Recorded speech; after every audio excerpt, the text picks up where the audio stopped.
जय श्री हरि। बंधुओं, 23 श्लोक तक बता दिया था, 24वें से अब प्रारंभ करते हैं चतुर्थ अध्याय गीता जी। क्या कहा है? उन यज्ञ के लिए आचरण करने वाले पुरुषों में से कोई तो इस भाव से यज्ञ करते हैं कि अर्पण अर्थात श्रुवादिक भी ब्रह्म है, और हवि अर्थात हवन करने योग्य द्रव्य भी ब्रह्म है, और ब्रह्म रूप अग्नि में ब्रह्मकर्ता के द्वारा जो हवन किया गया है वह भी ब्रह्म ही है। इसलिए ब्रह्म रूप कर्म में समाधिस्थ हुए उस पुरुष द्वारा जो प्राप्त होने योग्य है वह भी ब्रह्म ही है। कैसे? अर्पण अर्थात श्रुवादिक भी ब्रह्म ही है। अर्पण जो किया जाता है, अर्पण और श्रुवा नहीं होती जिससे आहुतियां दी जाती है, वो सब ब्रह्म है, वो भगवान है। और हवि अर्थात हवन करने योग्य द्रव्य भी ब्रह्म है। जो कुछ हवन किया जा रहा है सामग्री, वो भी ब्रह्म है। खीर हो, चावल हो, अन्य सामग्री हो। और ब्रह्म रूप अग्नि, अग्नि जो है वह भी ब्रह्म है। और ब्रह्मकर्ता के द्वारा जो हवन किया गया है वह भी ब्रह्म ही है। इसलिए ब्रह्म रूप कर्म में समाधिस्थ हुए उस पुरुष द्वारा जो प्राप्त होने योग्य है वह भी ब्रह्म ही है। जब श्रुवा ब्रह्म है, अग्नि ब्रह्म है, सामग्री ब्रह्म है, तो उसका फल भी ब्रह्म है और स्वयं भी ब्रह्म है। और दूसरे योगी जन देवताओं के पूजन रूप यज्ञ को ही भली प्रकार उपासते हैं। एक उपासना तो ये हो गई, सबको ब्रह्म मानना। ये जितनी भी श्रुवा आदि हैं कि ब्रह्म ही ब्रह्म में संतुष्ट हो रहे हैं, ब्रह्म के अतिरिक्त कुछ है नहीं। और दूसरे योगी जन देवताओं के पूजन रूप यज्ञ को ही भली प्रकार उपासते हैं, और अर्थात करते हैं। और दूसरे ज्ञानी जन परब्रह्म परमात्मा रूप अग्नि में यज्ञ के द्वारा ही यज्ञ को हवन करते हैं। और कुछ होते हैं परब्रह्म परमात्मा रूप अग्नि में यज्ञ के द्वारा ही यज्ञ को हवन करते हैं। वो ब्रह्म से परे अपने को मानते ही नहीं। परमात्मा रूप अग्नि में परमात्मा को ही सब कुछ मानते हैं। अपने को भी परमात्मा, अपने अंदर भी परमात्मा, और जिसकी उपासना कर रहे हैं वो भी परमात्मा, जो उपासना कर रहा है वो भी परमात्मा। वो अपने हृदय में जो ध्यान करते हैं, जो मन में ध्यान करते हैं ना, वो ये उनका विषय है, ये उनके विषय में कहा गया है। पहले वाला जो यज्ञ कर्ता कर्मकांडी ब्राह्मण है उनके विषय में कहा गया है। अब तीसरा, अन्य योगी जन श्रोत्रादिक सब इंद्रियों को संयम अर्थात स्वाधीनता रूप अग्नि में हवन करते हैं, अर्थात इंद्रियों को विषयों से रोककर अपने वश में कर लेते हैं। क्या कहे? अन्य योगी जन श्रोत्रादिक, श्रोत्रादि सुनने वाली जो इंद्रिय हैं, श्रोत्र आंख, नाक, जिह्वा और ये खाल जो जिसे कहते हैं त्वचा, 1 2 3 4 5 सारी त्वचा, इनको संयम करके इनको रोकते हैं और इनको विषयों से रोककर अपने वश में कर लेते हैं, तो स्वाधीनता रूप अग्नि में हवन करते हैं। इनको अपने अधीन कर लेते हैं, स्वतंत्रता रोकते हैं, स्वाधीन अपने अधीन इनको कर लेते हैं, वो हवन करते हैं। वह भी हवन एक प्रकार का, भगवान उसको हवन मानते हैं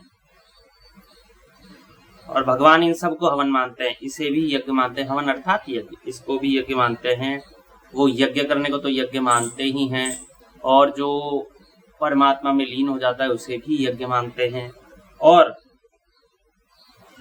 दूसरे योगी लोग शब्दादि विषयों को इंद्रिय रूप अग्नि में हवन करते हैं, अर्थात राग द्वेष रहित इंद्रियों द्वारा विषयों को ग्रहण करते हुए भी भस्म रूप करते हैं।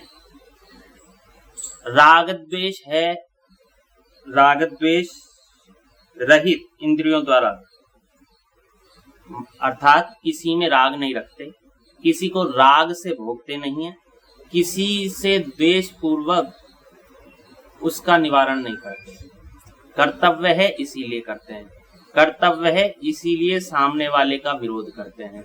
इसीलिए जैसे अर्जुन ने युद्ध किया, युद्ध में लोगों को मार दिया, कर्तव्य था इसलिए मार दिया, किसी कामना से नहीं मारा। तो कुछ ऐसे लोग होते हैं जो राग द्वेष रहित होकर इंद्रियों द्वारा विषयों को ग्रहण करते हुए भी भस्म रूप यज्ञ करते हैं। और ये युद्ध के लिए ही नहीं, ये सब कुछ के लिए लागू होगा। कोई भी कर्तव्य हो, आप राग और द्वेष से रहित होकर कर रहे हो, वह भी यज्ञ, उसे भी भगवान यज्ञ मानते हैं। दूसरे योगीजन संपूर्ण इंद्रियों की चेष्टाओं को तथा प्राणों के व्यापार को ज्ञान से प्रकाशित हुई परमात्मा में स्थिति रूप योगाग्नि में हवन करते हैं। अब ये अलग श्रेणी के योगी होते हैं। प्राणों के व्यापार को, इंद्रियों की चेष्टाओं को भी रोक देते हैं, प्राणों को भी रोक देते हैं जो योगी होते हैं ना वो, और वो परमात्मा का ही ध्यान करते हैं, परमात्मा की स्थिति में पहुंच जाते हैं, वह भी यज्ञ है। 28वां श्लोक के द्रव्य यज्ञास तपो यज्ञा योग यज्ञास तथा परे स्वाध्याय ज्ञान यज्ञाश्च यतयः संशित व्रताः। संशित व्रताः का अर्थ दे रखा है जिन्हें संशय नहीं है, जो दृढ़ व्रती हैं। संशित व्रताः तीक्ष्ण व्रत करने वाले हैं, दृढ़, ऐसे लोगों को संशित व्रता कहा गया है, जिनमें आलस नहीं होता व्रत करने का। तो यतयः संशित व्रता, इसमें अहिंसा, सत्य, अस्तेय, ब्रह्मचर्य और अपरिग्रह, ये 5 यम है जिन्हें महाव्रत के नाम से कहा गया है। शास्त्रों में इनकी बहुत प्रशंसा महिमा है। इनका सार यही है कि मनुष्य संसार से विमुक्त हो जाए, अहिंसा द्वारा, सत्य द्वारा, चोरी के अभाव द्वारा, ब्रह्मचर्य द्वारा और अपरिग्रह अर्थात भोग बुद्धि से संग्रह ना करे, संग्रह की इच्छा ना रखे, उसके द्वारा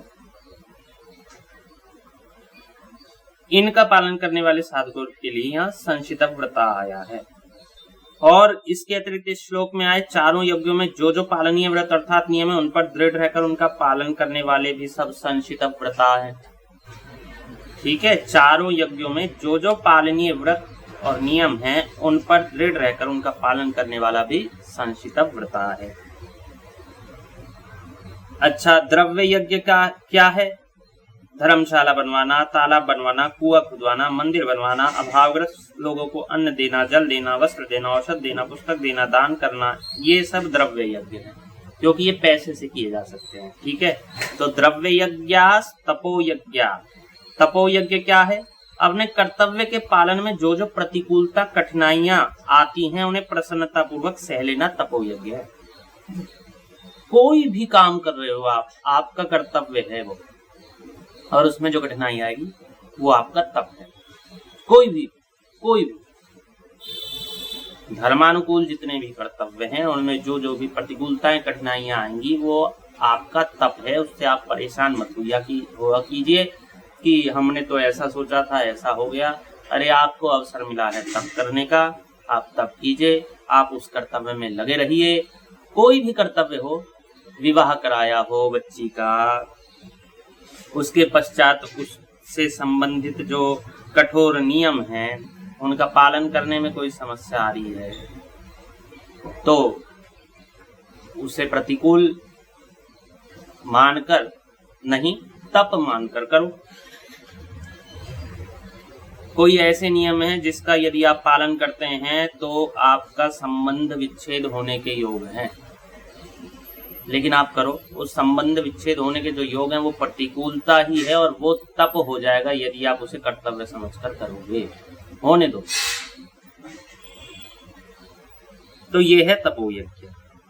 कूड़ा करकट है, बाहर एकत्रित हो जाए तो बुरा लगता है, पर उसे खाद में डाल दें तो, खेत में डाल दें तो वही प्रतिकूलता हमारे लिए लाभदायक हो जाती है। ऐसे ही जो आपके जीवन में प्रतिकूलता आई है, उसे प्रतिकूलता को प्रयोग में लाओ, उसे तपस्या मानो, और वही आपका पुण्य, वही आपकी पुण्य वृद्धि करेगा। ऐसे ही स्वाध्याय ज्ञान यज्ञाश्च तपो यज्ञ, द्रव्य यज्ञास तपो यज्ञास योग यज्ञास तथा परे। योग यज्ञ क्या है? कार्य की पूर्ति और अपूर्ति में, फल की प्राप्ति अप्राप्ति में, अनुकूल प्रतिकूल परिस्थिति में, निंदा स्तुति में, आदर निरादर में, इनमें सम रहना, राग द्वेष हर्ष शोक सुख दुख का ना होना, ये है योग यज्ञ। स्वाध्याय यज्ञ गीता, रामायण, महाभारत, पुराण, वेद, उपनिषद, स्मृति, इनका अपने अपने अधिकारों के अनुसार पालन करना, ये है। और अपने अंदर उसे अपना भी अध्ययन करना कि मेरे में कितना सुधार हुआ, ये है स्वाध्याय यज्ञ। और ज्ञान यज्ञ क्या है? यही स्वाध्याय ज्ञान यज्ञ है। इस स्वाध्याय को ही अपने पर लागू करने पर और इन सब की जानकारी को, ये है स्वाध्याय ज्ञान यज्ञ। तो दूसरे योगी जन अपान वायु में प्राण वायु को हवन करते हैं, वैसे ही अन्य योगी जन प्राण वायु में अपान वायु को हवन करते हैं तथा अन्य योगी जन प्राण और अपान की गति को रोककर प्राणायाम के परायण होते हैं। अपान वायु क्या होती है? गुदा से जो निकलती है। और प्राण वायु क्या होती है? हृदय में जो होती है। तो ये जो आप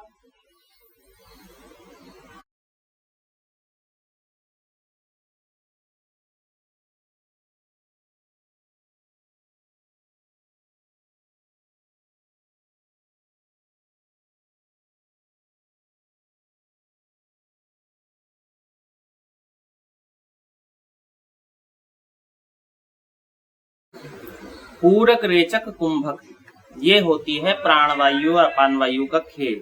कैसे? सांस को ऊपर ले जाना पूरक, वहां रोक देना रेचक वो कुंभक, और फिर छोड़ना, ये कहलाता है रेचक।